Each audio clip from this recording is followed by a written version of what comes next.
Nepali cricket टिमका युवा all-rounder Gulsan Kumar झाले Scotland भ्रमणको दोस्रो अभ्यासरत खेलमा उत्कृष्ट पारी खेलेका छन्। स्कटल्यान्डको ए टोली विरुद्धको दोस्रो अभ्यासरत खेलमा गुलसनले 47 बलमा 64 रनको पारी खेलेका हुन्। मध्यक्रमको ब्याट्सम्यानको रूपमा आउने उनले स्कोरलाई थप उचाइमा पुर्याउन उल्लेखनीय भूमिका खेलेका थिए।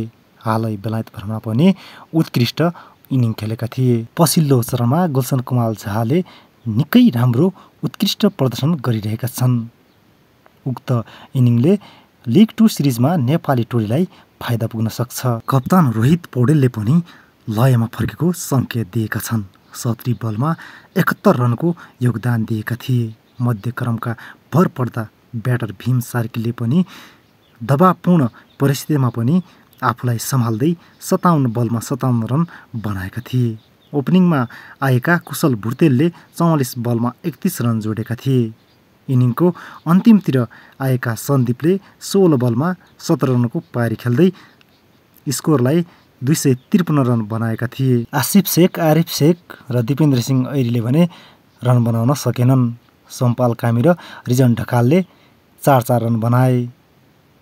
ललित नारायण राजवंशीले 3 रन बनाउन सफल रहे। दर्शकबिन नेपालको अबको खेल कस्तो रहला? दर्शकबिन पक्कै पनि नेपाली क्रिकेट टिमले लिग 2 सिरिजमा एकदमै राम्रो प्रदर्शन गर्नेछ।